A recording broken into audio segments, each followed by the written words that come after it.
They referred to us as primitive. The Galactic Accord, represented by golden robes and floating cities, referred to us as a developing species. A polite insult that meant backward, weak, and disposable. We were only given a spot in the audience to clap and nod, rather than a seat at their grand table. I was present the first time they laughed at us. Not metaphorically, but literally laughed. The incident happened during a weapons demonstration at the Accord's annual security summit. We had 5 minutes to present Earth's latest defense system. We were treated like a sideshow act for 5 minutes. Thracians with their plasma crescent and Illith with bio-coded war beasts featured extensive holograms, simulations, and immersive showcases. We received a countdown clock. I remember standing next to General Dorn, a man who had buried his emotions on the battlefield. He wore his uniform like a second skin, tight and precise, with each medal earned through bloodshed. I was only a translator and not supposed to be present in the war room. But the general required someone who could interpret more than just words. Someone who could see the contempt in those alien eyes. We introduced the Vanguard Protocol, a sleek black satellite system hidden behind Earth's moon.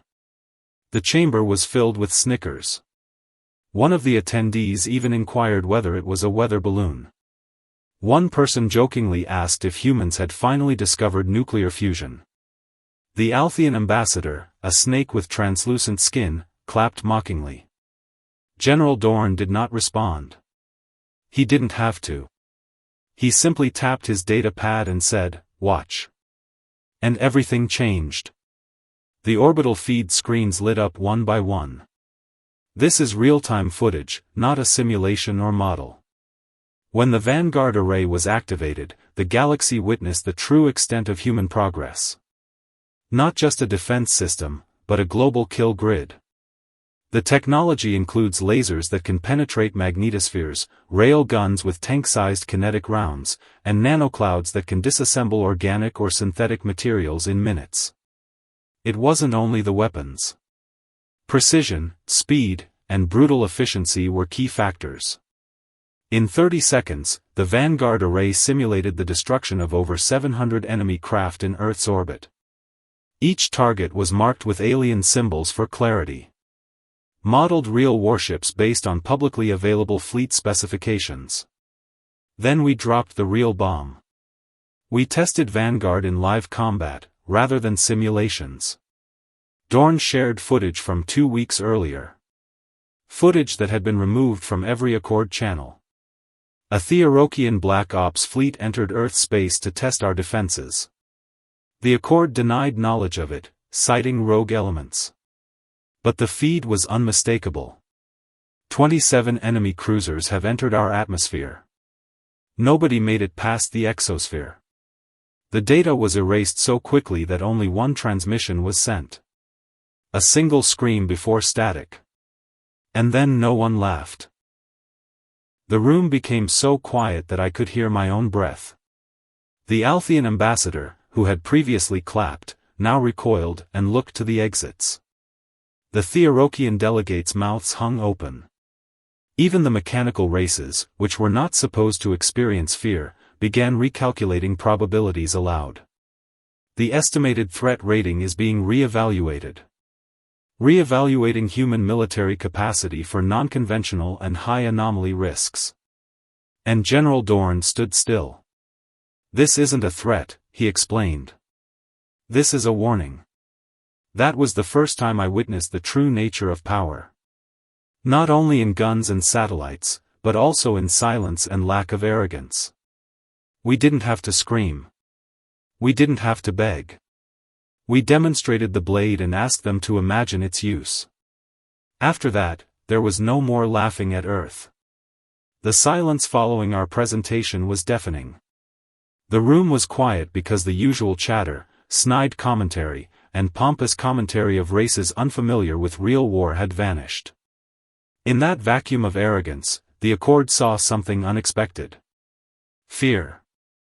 But fear was insufficient because it fades. It is often questioned, rationalized, and turned into myths and misunderstandings. So General Dorn made sure they never forgot. He uploaded the Vanguard's classified documentation to the Accord's secure systems, which they never expected us to have access to. Their initial reaction was accusation. The Theoian War Minister yelled, "This is stolen technology," his voice trembling under his metal jaw plates. "This level of coordination is not feasible for your species. Your species only recently developed interstellar propulsion." Dorn responded to the accusation with an unblinking stare. "You assume we are behind because we did not show our hand. You're wrong. We waited quietly, preparing. Our rockets were mocked, but we focused on perfecting satellite technology. While you sent spies, we mapped your fleet." Unfortunately, their worst fear was realized. Humans have never stopped at convention. We don't conform to galactic norms. We were never interested in the Accord's military rankings or its bureaucratic warfare. We didn't design ships for aesthetics. We designed to kill. Our weapons were not designed for show. They were designed to achieve one goal: winning. Winning required a comprehensive understanding of more than just the battlefield. It entailed knowing the enemy before firing the first shot, as well as humans. We were better at watching than anyone expected. The next event had a significant impact on me. Dorn turned to me and said, "Start Protocol V2. I hesitated, not sure if he was serious. He stared at me with cold steel eyes. Now I'm typing the command into my tablet. The screens in the Accord chamber flickered, revealing Earth's military DOSes on all species seated there. It was more than just speculative intelligence.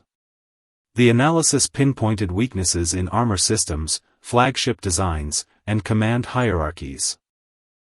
We had been breaking their codes, reading their logs, and listening to their encrypted calls for years without their knowledge. The power dynamics in the room were exposed. Panic spread rapidly. The Ultrax began speaking over each other in rapid bursts, despite their usual calm demeanor. The Vithari hive mind strategists, known for their calm coordination, became confused and shouted. The guards of the Accord, clad in golden armor, reacted instinctively, unsure of the source of the threat. But we were not finished. General Dorn took a step forward and spoke once. Demonstration. The chamber's artificial intelligence system took a second to respond. The floor rumbled below us. A hologram surfaced. This map is a tactical simulation of an active battlefield. The Vanguard had access to planet Aurora 6, a mining colony owned by 4 Accord nations. We had no official connection to this planet. The simulation depicted what happened 3 days prior. Aurora 6 was attacked by a pirate coalition, consisting of former Accord mercenaries gone rogue. The Council had delayed responding. The distance, cost, and risk make it unsuitable. Thus, Earth intervened without warning or permission. The Vanguard Command Center, located above Aurora 6, deployed its tools in under 11 minutes. Sonic pulses incapacitated ground troops.